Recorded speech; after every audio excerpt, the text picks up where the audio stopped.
नमस्कार दोस्तों, आज हम आपके लिए लेकर आए हैं हिंदी साहित्य के प्रयोगवादी आंदोलन के प्रमुख स्तंभ सच्चिदानंद, हीरानंद, वात्स्यायन अज्ञेय की एक गुण और विचारोत्तेजक कहानी और लिखित कहानी। आप अपनी गृह लक्ष्मी से लड़कर अपने पढ़ने के कमरे में आकर बैठा हुआ था और कुढ़ रहा था।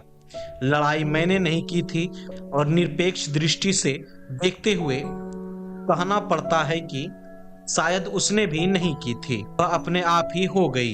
या यूं कह लीजिए कि जैसी परिस्थिति हमारी है उससे लड़ाई होना स्वाभाविक ही है, उसका ना होना ही अचंभे की बात है। मैं कोई बड़ा आदमी नहीं हूँ, पता नहीं आदमी भी हूँ कि नहीं।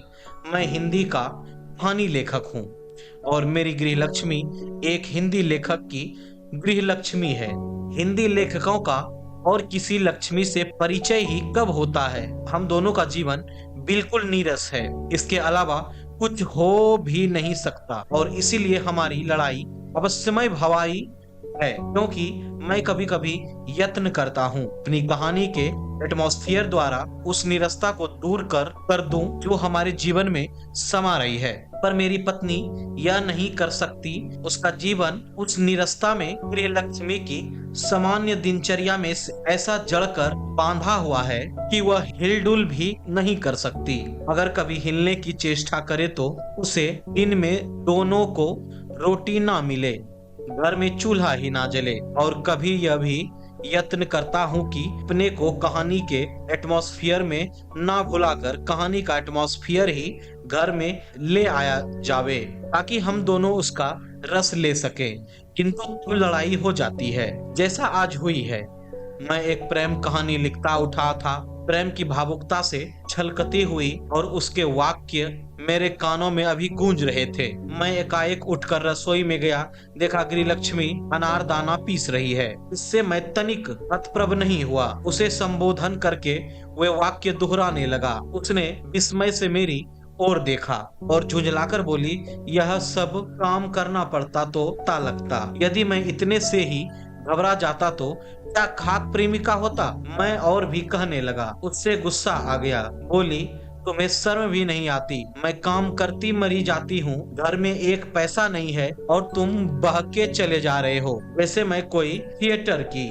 मुझे ऐसा लगा किसी ने पड़ मार दिया हो। मेरा सब आहाद मिट्टी हो गया। मुझे जो भयंकर क्रोध आया उसे मैं कह भी नहीं सका। चाप अपने पढ़ने के कमरे में आ गया और सोचने लगा। मुझे सूझा घर को, इस प्रवंचना और कुंडन के पुंज को जो घर के नाम से संबोधित होता है, छोड़कर चला जाऊं। पर यदि इतने साधन होते कि घर छोड़कर जा सकूं तो घर ही में सुख से न रह सकता। यही सोचते सोचते मेरा क्रोध गृह लक्ष्मी पर से हटकर अपने ऊपर आया। वहां ले हटकर अपने काम पर और फिर संसार पर जाकर कहीं धीरे धीरे खो गया। मैं केवल कूड़ता रह गया, ऐसे ही ऊँघने लगा।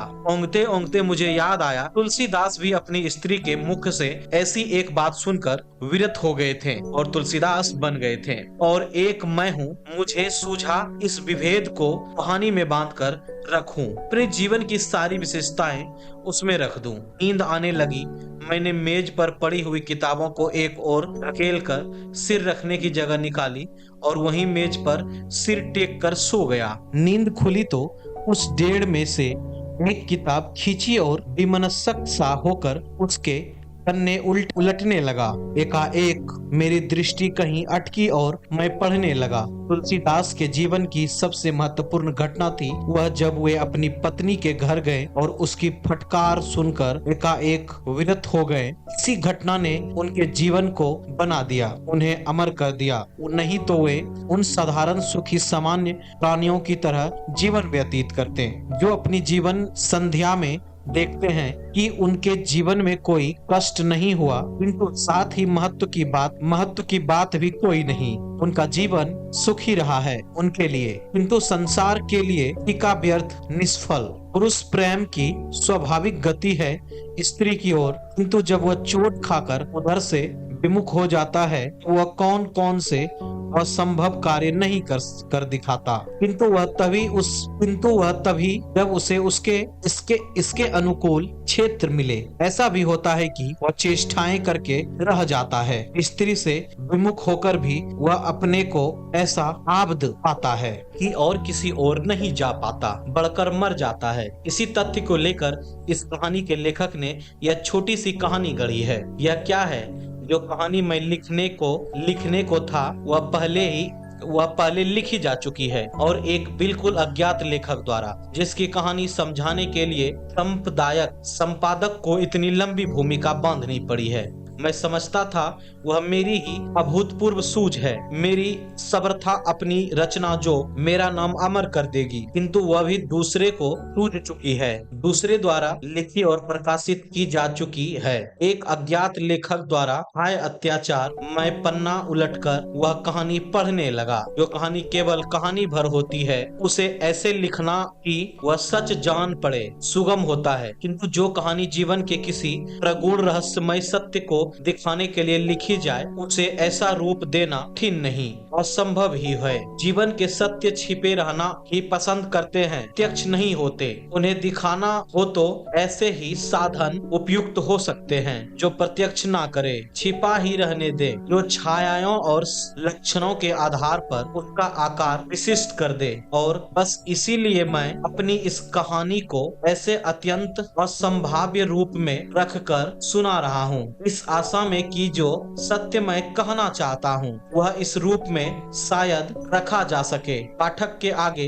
व्यक्त नहीं तो उसकी अनुभूति पर आरूढ़ किया जा सके। हाँ, तो समझ लीजिए कि आर ब्यूरोपन्यास की किसी रात के वातावरण से घिरे हुए किसी नगर में दो युवक रहते थे। उनकी विशेषता यह थी कि दोनों का जन्म एक ही दिन हुआ था, उनके आकार प्रकार की बिल्कुल एक से थे और उनका नाम भी एक ही था। लोग कहते थे कि वे जुड़वा बच्चे थे, देवता के वर या सांप से अलग अलग घरों में उत्पन्न हो गए थे। वे शैशव से ही परस्पर आकृष्ट रहते थे, फिर तब से इकट्ठे खेले और पले थे। ऊपर कह आए हैं कि उनका नाम भी एक ही था। इस प्रकार इनकी इस संपूर्ण समरूपता और खंडन करने वाली एक ही बात थी। एक धनिक की संतान था और एक दरिद्र की, बस यही एक विभेद था उनके जीवन में। यद्यपि इसके फलस्वरूप एक और भी भेद आ गया था। उनके नाम में दोनों के माता पिता ने उनका नाम रखा था तुलसी, किंतु एक धनिक होने के कारण तुलसीदास कहलाता था और दूसरा दरिद्र का पुत्र होने के कारण तुलसू के नाम से पुकारा जाता था। यह सब तो हुई पूर्व की बात। हमारी कहानी का आरंभ इन दोनों के विवाह के बाद से होता है। हम कह चुके हैं कि इन दोनों का जीवन बिल्कुल एक सा था। वे पढ़े भी एक साथ ही थे और उसके बाद दोनों की रुचि भी साहित्य की ओर हो गई थी और पढ़ाई समाप्त कर चुकने पर एक ही दिन दोनों के विवाह भी हो गए थे। दोनों अपनी पत्नियों पर संपूर्णतः आस्थ थे। इतनी अधिक समरूपता संसार में मार्के की चीज है, दैवी देन है। इसलिए यह आशा करनी चाहिए थी कि दोनों को पत्नियों भी एक सी ही मिलेगी और ऐसा ही हुआ भी। पत्नियों का साम्य भी उन्हीं की भांति था और उन दोनों का नाम भी एक ही था। खैर, विवाह के बाद की बात है। एक दिन दोनों नवयुवकों को एक साथ ही विचार आया कि पत्नी के बिना घर बिल्कुल नीरस है। पत्नी ही घर की लक्ष्मी है और पत्नी ही सरस्वती भी, क्योंकि उसकी पत्नी अनुपस्थिति में काव्योचित इंस्पिरेशन भी नहीं प्राप्त होता। अतः दोनों उठे और एक साथ ही चल दिए अपनी पत्नियों को लिवाने। वे उससे 2-4 दिन पहले ही मायके गई थी। दोनों एक ही पथ पर इकट्ठे ही जा रहे थे, क्योंकि दोनों की ससुराल एक ही स्थान पर तो थी, साथ साथ के घरों में। अब यह तो पाठक जान ही गए होंगे कि ये दोनों तुलसीदास और तुलसू युवक होने के कारण मनचले भी थे और कवि होने के कारण लापरवाह और उदत्त। बस दोनों ने ससुराल में घुसकर उचित अनुचित का विचार तो निमा नहीं, प्रणाम नमस्कार के झमेले में पड़े नहीं, सीधे अपनी पत्नियों के कमरे में चले गए और उनकी काव्यमयी स्तुति करने लगे, उन्हें घर लिवाले चलने के लिए। पत्नियों को यह बात अच्छी नहीं लगी। एक तो स्त्रियों को वैसे ही रीति रस्म का, बड़े छोटे का, पर्दे दिखावे का ज्ञान अधिक रहता है। दूसरे ये पत्नियां कोई कवि तो थी नहीं, मधुर काव्यमयी प्रेरणा को समझती, जो दोनों युवकों को वहां घसीट लाई थी। यह समझकर उसका आदर करती थी, उसे अपनाती और स्वयं उसके आगे नमित होकर वैसी ही निर्लज हो जाती। उन्हें अपने पतियों की यह बात बहुत बुरी लगी, क्रोध भी आया, ग्लानि भी हुई। उन्होंने सोचा इन्हें फटकारना चाहिए, किंतु स्त्रियां यह भी तो जानती है, उन्हें हृदय के गुप्ततम कोने में अनुभव करती है कि प्रेम को फटकारा नहीं जा सकता। वह इतना विशाल, सर्वव्यापी और सब कुछ होते हुए इतना निराकार है, उसे फटकारा जैसे जाए। तब उन्हें सूझा इसके लिए कोई ऐसी वस्तु चाहिए जो उससे भी विशाल, इसमें भी सर्वव्यापी, इससे भी निराकार हो, यानी परमेश्वर की दुहाई देकर इन्हें फटकारना चाहिए। और तब दोनों ने एक भत्सना भरे दोहे में, क्योंकि कवियों की भत्सना करनी थी, जो भला पद में कैसी होगी, पतियों को खूब फटकारा। दोनों पति अपने भीतर प्रेम की एक पीयूष सलीला बहती हुई लेकर आए थे, किंतु उन्होंने देखा इस भत्सना से वह एकाएक सूख गई, बंद हो गई। उन्होंने हृदय टटोल कर देखा, वहाँ था एक विशाल मरु, और कुछ नई, और वे विरत होकर उल्टे पांव लौट पड़े, बिना अपनी पत्नियों से एक शब्द भी कहे, सिर झुकाए आहत। घर से बाहर दोनों का सामना हुआ। दोनों एक बार एक दूसरे को आंख भर कर देखा, कुछ बोले नहीं। फिर दोनों अपने घरों की ओर चल दिए, किंतु एक साथ नहीं, अलग अलग। तुलसीदास चले सड़क की दाईं ओर और सुबाईं ओर, और उनके मध्य का वह थोड़ा सा व्यवधान ऐसा हो गया मानो वह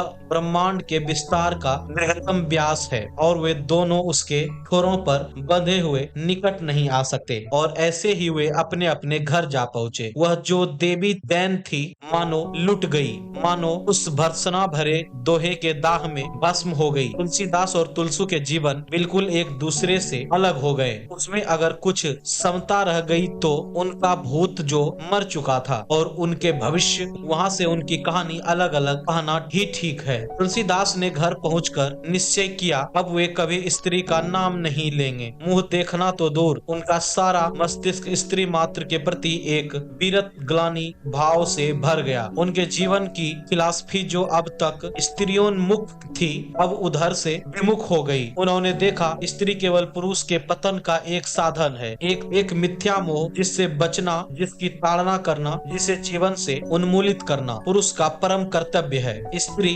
कुबुद्धि, कुमंत्रणा, वासना, पाप, अधोगति, ईश्वर विमुखता, नासिकता, ये सब एक ही तथ्य के विभिन्न माया जनित रूप है, जिन्हें हम भ्रमवश विभिन्न नाम देते हैं। और यह निश्चय करके स्त्री की निजता और अयोग्यता और ताड़न पात्रता पर विश्वास करके वे खोजने लगे कि वह अब संसार में क्या है, जिससे अपनी जीवन नौका बांधी जाए, क्योंकि बिना सहारे वह ठहर नहीं सकती। और उन्होंने पाया कि स्त्री से बढ़कर व्यापक कोई वस्तु अगर हो सकती है तो ईश्वर ही, जो स्त्री से विमुख है। वह अगर अपनी समूची शक्ति ईश्वर की भावना को कड़ रखने में नहीं लगाता तो वह इस संसार रूपी विराट शून्य में खो जाएगा, उसका निस्तार किसी भांति नहीं हो सकता। उन्होंने देखा जो विरक्त होकर ईश्वरवादी रहते हैं या होते हैं, वे इसलिए नहीं होते हैं कि ईश्वर है या वे आस्तिक है, बल्कि इसीलिए कि उन्होंने विवाहित होना पड़ता है। स्त्रीत्व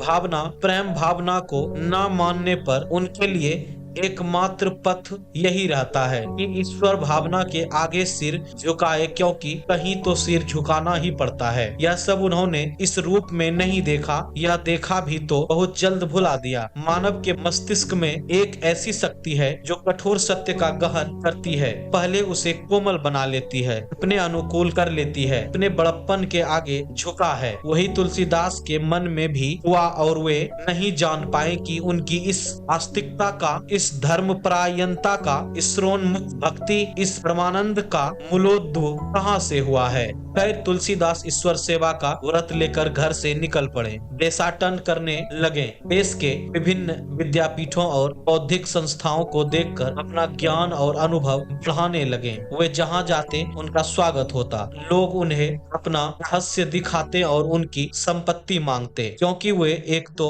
संपन्न, दूसरे प्रतिभाशील, तीसरे यौवन में ही विरत और इसलिए अधिक आकर्षक और इस प्रकार सर्वथा आदरणीय ये जब वे बहुत कुछ देख चुके हैं, उन्होंने पाया कि वे काफी विद्या और कीर्ति लाभ कर चुके हैं। तब उन्होंने बौद्धिक संस्थाओं का भ्रमण छोड़ तीर्थटन करना आरंभ किया। विभिन्न स्थानों के मंदिर देख देख कर वहाँ के भव्य शांत सौरभ भार से सुंदर घंटा ध्वनि और आरती धोती से एक प्रकम्भ हमादमय वातावरण से उत्पन्न होने वाली अकथ जागृति को कविता बद्ध करने लगे। धीरे धीरे उनकी कीर्ति बहुत फैल गई। उनके कई एक शिष्य भी हो गए। तब उन्होंने बनारस में आकर विश्राम किया और वहीं एक विद्यापीठ या आश्रम स्थापित करके अपने शिष्यों को एक महाकाव्य लिखाना आरंभ किया, जो कि संसार को स्त्री प्रेम से परे खींचकर भक्ति रस से परिपावित कर देगा, जो श्री राम के भक्तों के लिए वेद से पढ़कर महत्व रखेगा और जो तुलसीदास का नाम और गौण रूपेण उनकी पत्नी का नाम, जिसका वे उच्चारण भी नहीं करते, अमर कर जाएगा। तुलसीदास पौड़ हो गए हैं, धीरे धीरे वृद्ध भी हो जाएंगे। फिर भक्ति रस से अनभिघ्न मृत्यु आकर उन्हें उठा ले जाएगी, किंतु जीवन के पट पर वे अमिट अक्षरों में अपना नाम लिख जाएंगे। उसे कोई मेट सकता है। और तुलसू वह थका मांदा भूखा घर पहुंचा और अपनी झोपड़ी के एक कोने में पड़ी कटी चटाई पर बैठकर सोचने लगा, वह मेरे जीवन का चंद्रिका किस बादल में उलझकर लुप्त हो गई, प्रतिभा कहाँ गई। उसने भी देखा स्त्री कितनी भयंकर शक्ति है, कितनी व्यापक, कितनी अमोघ। उसने भी देखा वह मानव को घेरे हुए है, घेर का अटूट आसों में बांधे हुए हैं। उसके भी खिन्न और विरत और आहत मन ने कहा, स्त्री एक बंधन है, उसे काट फेंको। जाओ, संसार तुम्हारे सामने खुला पड़ा है, प्रतिभा तुम्हारे पास है। एक स्त्री के एक वाक्य के पीछे अपना जीवन खोओगे। उठो, देखो संसार हार की मिट्टी सा निकम्मा और आकारहीन पड़ा है, उसे बनाओ, किसी सांचे में ढालो। अपने स्त्री विमुख कितनी प्रोज्वल शक्ति संपन्न प्रेम की भट्ठी में काकर उसका कुछ बना दो और अमर हो जाओ। किंतु तुलसू ने यह भी देखा, उसके बूढ़े माता पिता उसकी ओर उन्मुख हुए, मानो आंखों से ही कोई संदेश उसे पहुंचा रहे हैं, जिसमें त्रोचित आज्ञापना की ज्ञापना नहीं, एक दरिद्र अनुरोध, एक करुण भिक्षा सी है। उसने देखा वे भूखे हैं और उसका कर्तव्य है उन्हें खिलाना, पिलाना, उनकी सेवा करना, उनके लिए मेहनत करना। और उसने अगर अपनी प्रतिभा का उपयोग अपने उच्चतम आदर्श को छोड़कर किसी छोटे काम के लिए करना पड़े तो उसे चुपचाप स्वीकार करना। और उसने यह किया। वह विवश होकर भजन मंडलियों, रास अभियान करने वाली टोलियों तथा वाचकों के लिए भजन गीत इत्यादि लिखने लगा, जिससे उसके माता पिता की जीविका चल सके। और उसने देखा ज्यों-ज्यों वह अधिकाधिक मेहनत करता है, अधिकाधिक उग्र प्रयत्न से वैसे गान, वैसे भजन लिखता जाता है जैसे उससे मांगे जाते हैं, त्यों-त्यों उसकी प्रतिभा नष्ट होती जाती है, त्यों-त्यों ग्रह यंत्र तुल्य काम भी कठिनतर और कष्ट साध्य होती जाती। और अंत में एक दिन ऐसा आया जब उसने देखा वह कुछ भी नहीं लिख सकता। वे भद्दे, कवितहीन, इडियोटिक गीत भी नहीं जिन मात्र की उससे आशा की जाती है। जब उसने देखा वह अपनी प्रतिभा का दुरुपयोग करके भी माता पिता की सेवा नहीं कर सकता, क्योंकि वह प्रतिभा वहाँ है ही नहीं। वह एक मिथ्या, एक प्रवचना थी जो इस सूक्ष्म काल में उसे छोड़कर चली गई है। जब उसने देखा वह अकेला यह नहीं सह सकता, तो उसने माता पिता की अनुमति ली और ससुराल जाकर अपनी पत्नी को लिवा लाया। रत्नावली ने घर आकर उसकी जो अवस्था देखी, वो जो थोड़ा बहुत आदर तुलसू के प्रति उसके हृदय में रह गया था, वह भी नष्ट हो गया। तुलसू आदि अपने आहत अभिमान को लिए बैठा रहता, उसके लिए ना जाता, उसके पास ना जाता। शायद वह उससे प्रेम करती, उसके वियोग में पीड़ित भी होती, क्योंकि प्रत्येक स्त्री के लिए उपेक्षा एक आकर्षक चैलेंज है जिसे वह इनकार नहीं कर सकती, जिसके आह्वान को वह विवश होकर स्वीकार करती है। किंतु तुलसू को इस प्रकार लौटा हुआ देखकर उसे पुत्र भी ना पाकर उसे और भी अधिक ग्लानि हुई। यद्यपि वह उसके साथ चली आई। पति के घर आकर उसने तुलसू से कहा, तुम्हारे यहाँ जोरू के गुलाम बनकर बैठे रहने की कोई जरूरत नहीं है, जाओ कुछ कमा कर लाओ ताकि पेट भर खाना तो मिले। जो बात तुलसू की आत्मा ने कही थी वही आज उसे अपनी स्त्री के मुख से सुननी पड़ी। और आत्मा की जिस आज्ञापना की वह उपेक्षा कर गया था, वही स्त्री से पाकर वह उपेक्षा नहीं कर सका। यद्यपि वह स्त्री से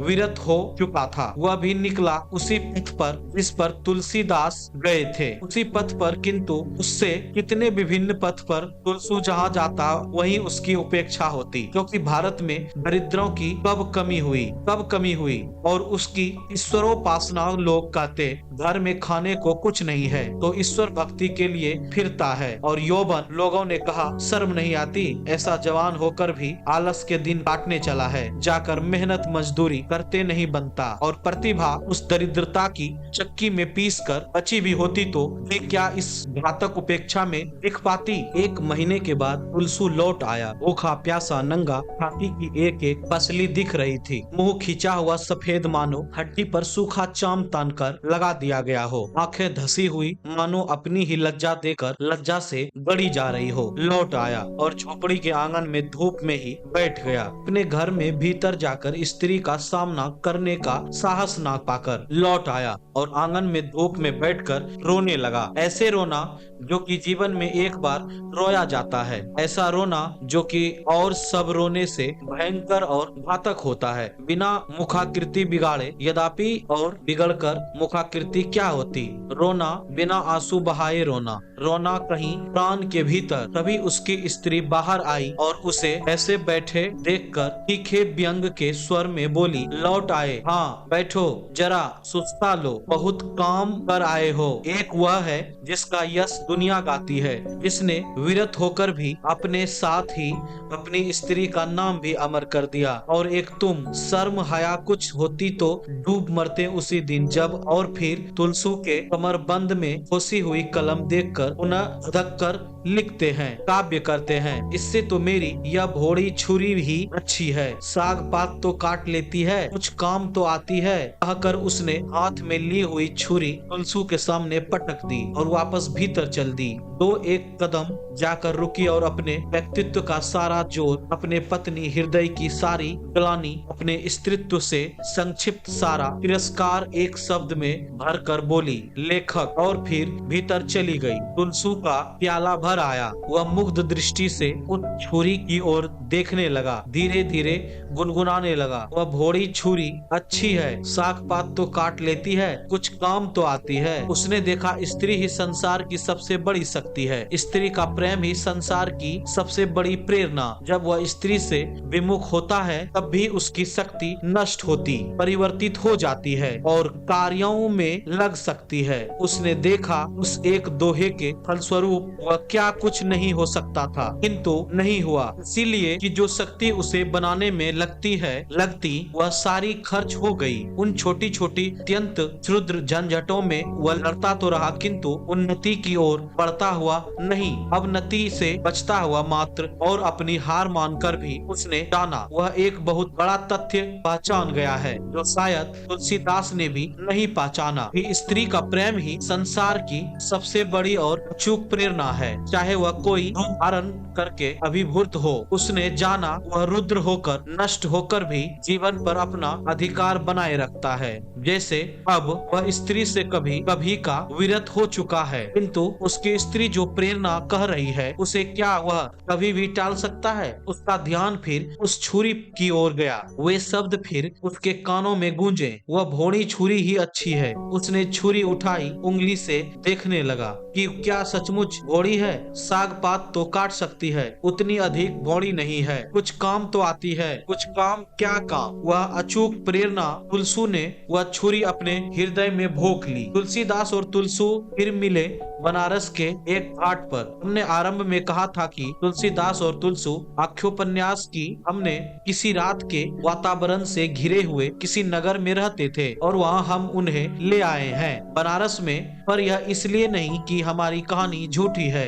यह केवल इसलिए कि अखोन्योपास के नगर भी उतने ही सच्चे हैं जितना बनारस उतने ही स्थूल। संसार सारा बनारस सा स्थूल भी नहीं है, अखोन्योपास सा काल्पनिक भी नहीं। उसमें दोनों ही तत्व हैं। संसार में एक से एक बढ़कर संभाव्य घटनाएं घटती है और बिल्कुल साधारण सामान्य घटनाएं भी। यदि हम केवल सामान्य घटनाएं ही चुने और लिखें तब हमारी कृति रियलिस्टिक कहलाती है, किंतु होती है सच्चाई से उतनी ही परे जितनी रोमांटिक कृति जो केवल असंभव घटनाओं का ही पूंज होती है। सच्चाई तो इन दोनों का सम्मिश्रण है। उसमें आरक्षोपन्यास के नगरों का भी उतना ही अस्तित्व है जितना बनारस का। हाँ, तो तुलसू का शरीर उसके आंगन में से उठाकर तुलसीदास जी के आश्रम के पास ले जाया गया, क्योंकि तुलसू के घर में दाह कर्म के पैसे भी नहीं थे। तुलसीदास जी को सूचना दी गई कि एक मुर्दा है जिसके जलाने का प्रबंध नहीं है, तो उन्होंने तत्काल अपने एक शिष्य को भेज दिया कि वह प्रबंध करे। उसके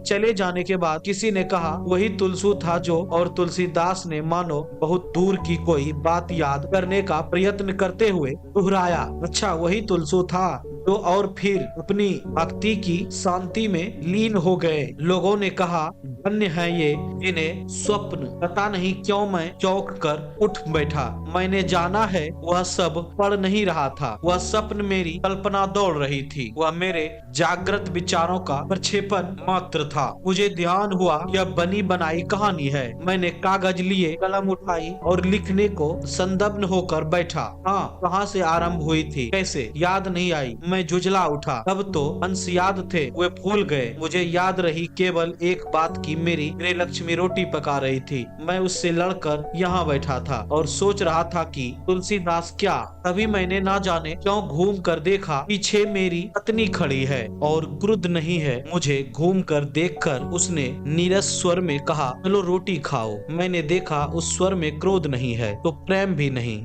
वह बिल्कुल नीरस है। गृहलक्ष्मी ने लड़ाई को भुला दिया है, किंतु साथ ही सुलह करने का आनंद भी खो चुकी है। और मैंने देखा मेरी कहानी भी नष्ट हो गई है। मैंने एक छोटा सा निविश्वास छोड़कर कहा चलो मैं आया। तो दोस्तों, आपने सुनी हिंदी साहित्य के महान लेखक अज्ञेय की गहरी और चिंतनशील कहानी और लिखित कहानी। यह कहानी हमें यह समझाती है कि जीवन की सबसे महत्वपूर्ण कहानियाँ वही होती है जो कागज पर नहीं उतरती, बल्कि हमारे मन और अनुभवों में सदा जीवित रहती है। उम्मीद है यह कहानी आपको भीतर तक सोचने पर मजबूर करेगी।